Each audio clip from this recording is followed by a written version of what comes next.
जय हिंद, नमस्कार। मैं मोहन पाठक और आज हम बात करेंगे उत्तर प्रदेश की उस सबसे बड़ी कंट्रोवर्सी के बारे में जो पिछले कई दिनों से चल रही है, जिसको लेकर उत्तर प्रदेश बेसिक शिक्षा और अन्य शिक्षक कहां पर आ चुके हैं, मैदान में आ चुके हैं और उत्तर प्रदेश सरकार के उस ऑर्डर के खिलाफ जंग छेड़ दिए हैं जिस ऑर्डर को लागू होना चाहिए। मेरे विचार में यही है कि जो ऑर्डर पास किया गया है वो लागू होना चाहिए। क्यों लागू होना चाहिए, इसका पूरा हम आलोचनात्मक अध्ययन करेंगे, जानेंगे और समझेंगे। साथ ही साथ अध्यापकों की भी समस्याओं को समझने की कोशिश करेंगे, जिन समस्याओं को लेकर अध्यापक सड़क पर उतर चुके हैं, और इन सारी चीज़ों को पूरा डिटेल से समझने की कोशिश करेंगे MPS Hindi news explainer YouTube channel पर। आप हमें फेसबुक पर देख रहे हैं तो फेसबुक को फॉलो कर सकते हैं। बात कर रहे हैं उत्तर प्रदेश बेसिक शिक्षा की। बेसिक शिक्षा में अध्यापकों के जो अटेंडेंस होते हैं उसको अब रजिस्टर पे ना करके उसे थंब के द्वारा करने की बात की जा रही है, यानी कि इलेक्ट्रॉनिक अटेंडेंस की व्यवस्था की जा रही है। आपको बता दें कि ऐसी व्यवस्थाएं कोई नई व्यवस्थाएं नहीं हैं। ये व्यवस्थाएं ऑलरेडी मैं खुद महाराष्ट्र शासन में काम कर चुका हूं, और महाराष्ट्र शासन में जब हम जाते थे, हम थर्ड पार्टी के तौर पर थे, तो हमें तो पंचिंग नहीं करनी होती थी, यानी कि इलेक्ट्रॉनिक अटेंडेंस हमारा नहीं होता था, हमारा दूसरा अटेंडेंस होता था। लेकिन वहाँ के जो रेगुलर कर्मचारी थे उनको हम देखते थे, ये वो लोग रोज़ाना क्या करते थे, इलेक्ट्रॉनिक एक तरह से अटेंडेंस लगाते थे, आने का भी जाने का भी। इससे क्या होता है, एक एक्यूरेसी बनी रहती है, कर्मचारियों में भय बना रहता है।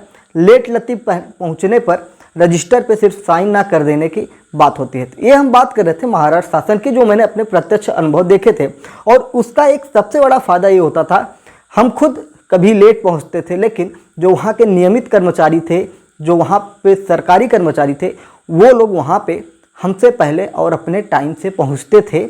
ये रोज़ाना का कार्यक्रम मैंने सालों तक देखा था। अब बात करते हैं हम उत्तर प्रदेश बेसिक शिक्षा की।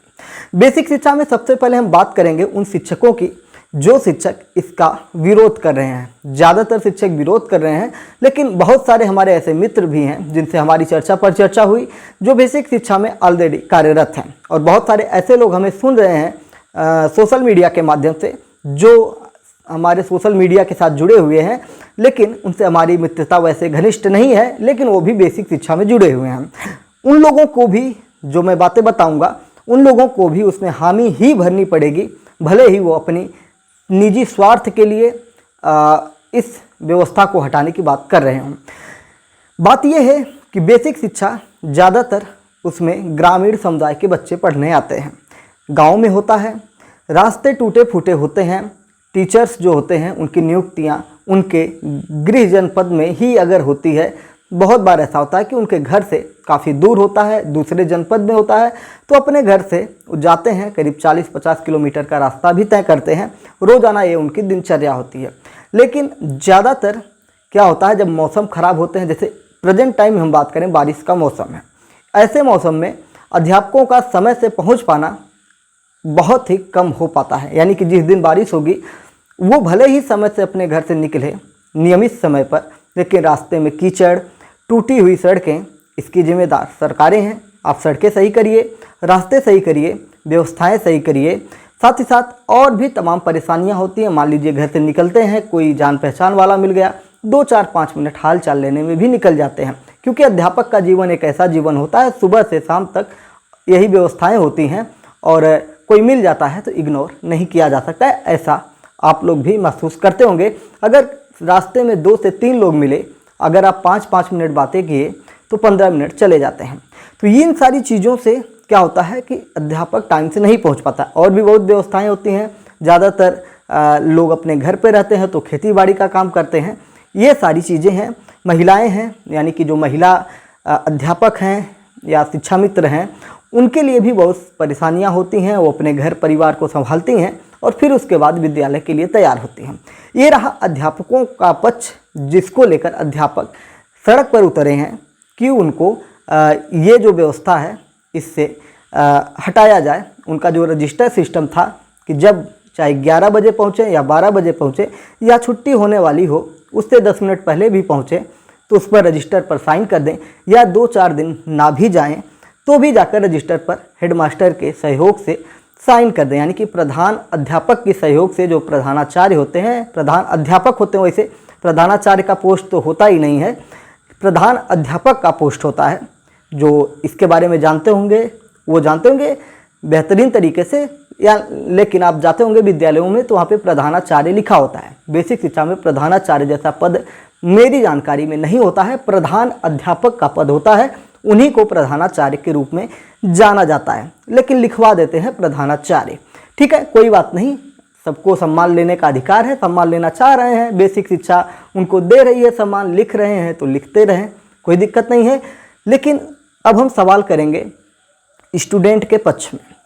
बच्चे स्कूल में आ चुके हैं, मान लीजिए उनका 8 से 12 का या 1 का टाइम टेबल है, बच्चे स्कूल में आ चुके हैं, प्रेयर हो चुका है, बिना अध्यापकों के प्रेयर हो गया है, 5 अध्यापक हैं, 2 अध्यापक आकर प्रेयर करवा दिए हैं, खाना बन रहा है, मिड डे मील का सारी व्यवस्थाएं चल रही हैं, बच्चे अपना खेल कूद रहे हैं, या कुछ अध्यापक मिलकर कुछ बच्चों को 2-3 क्लास को एक साथ कम जोड़कर पढ़ा रहे हैं। तो ये सारी चीज़ें क्या हैं? छात्र के साथ धोखा है, उसके भविष्य के साथ धोखा है, उसके जीवन के साथ एक तरह से अन्याय किया जा रहा है। किसके द्वारा? उस अध्यापक के द्वारा, जो अध्यापक समय से विद्यालय नहीं पहुंचता है। 1 दिन हो गया, 2 दिन हो गया, लेकिन अगर आप महीने में 10-10 दिन, 15-15 दिन लेट पहुंचते हैं तो ये उस छात्र के जीवन के साथ बहुत बड़ा अन्याय होगा।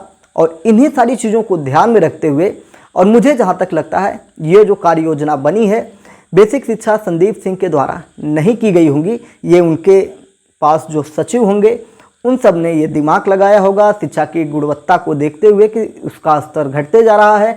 बच्चे प्राथमिक विद्यालयों को छोड़कर कॉन्वेंट विद्यालयों में, प्राइवेट विद्यालयों में जा रहे हैं। इन सारी चीज़ों को देखते हुए शिक्षा की गुणवत्ता को बढ़ाने के लिए, अध्यापकों को नियंत्रित करने के लिए ये व्यवस्थाएं की गई हैं। सीधी सी बात, अध्यापक जो बातें कह रहे हैं, अगर आप 11 बजे 10 बजे स्कूल पहुंच जा रहे हैं या 10 मिनट 15 मिनट स्कूल पहुंच जा रहे हैं देर से, तो आप, हमने बचपन से यही सीखा है कि अगर आप जितनी लेट स्कूल पहुंच रहे हैं उतना ही पहले अपने घर से निकलने की कोशिश करिए। मान लीजिए आप सुबह 5 बजे सोकर उठते हैं तो आप 4:30 बजे सोकर उठना शुरू करिए, 4 बजे सोकर उठना शुरू करिए, क्योंकि आपको कोई ऐसा जॉब नहीं मिला है, आपको जॉब मिला है देश के भविष्य को संवारने का जॉब मिला है। यही बच्चे अगर उनकी नींव मजबूत नहीं हुई है, जैसा कि आपने भी महसूस किया होगा जब आपने तैयारियां शुरू की हुई हैं होंगी अध्यापक बनने के लिए, परीक्षाएं दी होंगी, तो आपको महसूस हुआ होगा कि बचपन में अगर इस सब्जेक्ट पर हमारे अध्यापक ने हम पर विशेष ध्यान दिया होता तो हमें आज परेशानी नहीं होती है। और ऐसा अनुभव हर एक एस्पिरेंट करता है जिसको पता होता है कि इस गुरुजी ने हमारे साथ नाइंसाफ़ी की थी, तब जाकर आज मेरा ये सब्जेक्ट कमज़ोर है। छात्र की भी प्रतिभाएं अलग अलग होती हैं, उस पर हम बिल्कुल चर्चा करेंगे कि छात्र की प्रतिभाएं अलग होती हैं। हर छात्र को हर सब्जेक्ट इक्वल रूप में, बराबर रूप में नहीं मिल सकता है। लेकिन अगर हम बात करें अटेंडेंस की, तो इलेक्ट्रॉनिक अटेंडेंस 2 लगाने की बात की जा रही है, बिल्कुल सही है। हम अपने खुद जानकारी में ऐसे बहुत से अध्यापकों को जानते हैं जो स्कूल महीने में जितने दिन स्कूल चलता है, कार्य दिवस होते हैं, उन कार्य दिवसों में विद्यालय में विद्यमान नहीं होते हैं। वो घूमते फिरते रहते हैं, मार्केट में नज़र आते हैं, खेतों में नज़र आते हैं, विद्यालय में नज़र नहीं आते हैं। और बहुत बार ऐसी चीज़ों को लेकर बहुत सारे लोगों द्वारा विरोध भी किया गया है और टीचर्स रंगदारी भी करते हैं कि जो उखाड़ना है उखाड़ लो। ऐसी भी व्यवस्थाएं हुई हैं। कुछ जगहों पर हमने खुद जाकर उनको समझाया है और बहुत सारे विद्यालय पर सुचारू रूप से अध्यापक आ भी रहे हैं, भले उन्हें डर हो, जो भी हो, लेकिन आ रहे हैं। व्यवस्थाएं इतनी करनी चाहिए सरकार को कि इलेक्ट्रॉनिक जो व्यवस्था की जा रही है अटेंडेंस की, उसके साथ साथ हर विद्यालय में कैमरे भी लगवाने की व्यवस्था की जानी चाहिए, जिससे विद्यालय परिसर के अंदर जिस प्रकार से अध्यापक एक आलसी, एक बेकार रवैया अपनाते हुए रहते हैं, टीचिंग मेथड का यूज़ नहीं करते हैं, गुटखा, पान, यहाँ तक कि थोड़ा सा पीछे कोने में जाकर सिगरेट तक पी लेते हैं, ऐसी बहुत सारी व्यवस्थाएं देखी गई हैं। विद्यालय आने का टाइम उनका रोज़ाना 10 से 11 बजे होता है। जब आधी क्लास स्कूल की चल चुकी होती है। तो अध्यापकों का सबसे बड़ा इसमें योगदान है कि अध्यापक अपने पैर पर खुद से कुल्हाड़ी मारे हैं। और आप सब जानते हैं, हर गांव वाले को विरोध करना चाहिए, हर शहर वाले को विरोध करना चाहिए अगर उसके विद्यालय में अध्यापक टाइम से नहीं आता है। हमने कभी विरोध नहीं किया, लेकिन भविष्य में अगर हमको ऐसी शिकायत मिलती है कि अध्यापक टाइम से विद्यालय पर नहीं जाता है, तो उसके लिए हम भी अब आवाज़ उठाना शुरू करेंगे। हम नहीं चाहते थे कि ऐसी व्यवस्थाएं की जाए, लेकिन अध्यापकों का जिस प्रकार से विरोध प्रदर्शन हो रहा है, उनकी कामचोरी, उनकी आलसीपन के लिए हो रहा है, वो अपनी जिम्मेदारी को नहीं समझ रहे हैं और इसलिए एक कड़ा कदम उठाना पड़ेगा। अगर हमें कोई शिकायत करता है, एमपीएस हिंदी को कोई किसी विद्यालय का शिकायत करता है कि फला अध्यापक 1-2 दिन की बात अगर हो गई तो उसके लिए नहीं कोई होगा, लेकिन अगर वो नियमित रूप से महीने में 10 से 5 दिन विद्यालय से गायब रहता है और उसका अटेंडेंस रजिस्टर में चढ़ जाता है, तो हम उस विद्यालय के अध्यापक के ऊपर नहीं, हम सबसे पहले बीआरसी और बीएसए के ऊपर ये व्यवस्थाएं करेंगे जो हमारी जिम्मेदारी होती है, जो एक एजुकेटर्स की जिम्मेदारी होती है, जो डिजिटल प्लेटफॉर्म की जिम्मेदारी होती है, डिजिटल मीडिया की जिम्मेदारी होती है, उसको निभाते हुए जो भी हमसे बन पड़ेगा हम विशेष उसमें व्यवस्थाएं करेंगे। लेकिन हम कोशिश करेंगे कि ऐसी नौबत कभी आए ना। तो उम्मीद है कि हमें जो जानते हैं, समझते हैं, वो लोग अब नियमित रूप से अपने विद्यालय पहुंचेंगे। हमारी टीम जो है, हमारे जो लोग हैं, वो अब नियमित रूप से ऐसी व्यवस्थाओं को औचक रूप से ध्यान देना शुरू करेंगे। हमने पहले इग्नोर किया था, लेकिन जिस प्रकार से अध्यापक सड़कों पर उतरकर विरोध कर रहे हैं सिर्फ अटेंडेंस के लिए, तो इसका मतलब कि अध्यापक काम नहीं करना चाहता है, बच्चों के भविष्य के साथ खिलवाड़ कर रहा है। तो अब उनके साथ थोड़ी सी सख्ती बरतनी पड़ेगी। तो उम्मीद है कि अध्यापकों को भी समझ में आ गया होगा, उनका भी पक्ष हमने रखा कि उनको क्यों विद्यालय आने में देरी होती है। लेकिन विद्यालय आने में क्यों देरी ना हो, उसके लिए क्या करना है, थोड़ा पहले निकलिए, थोड़ी और मेहनत करिए। भाई, आपको एक गजेटेड अधिकारी के समतुल्य सैलरी दी जा रही है। बेसिक शिक्षा में अध्यापकों की सैलरी जो होती है एक एसडीएम के आसपास की सैलरी होती है। वहीं माध्यमिक में जाएंगे या उससे ऊपर जाएंगे तो आपको एक यूपीपीसीएस लेवल के श्रेणी के लोगों का पैसा दिया जाता है। और आपको क्या लगता है कि सरकार आपको ऐसे फोकट में पैसा देगी या जनता आपको फोकट में पैसा लेने देगी बिना काम किए? अगर आप नहीं पढ़ाएंगे, बच्चों का भविष्य नहीं संवारेंगे, तो आपके साथ थोड़ी कड़ाई करनी पड़ेगी। जय नमस्कार, भारत माता की जय।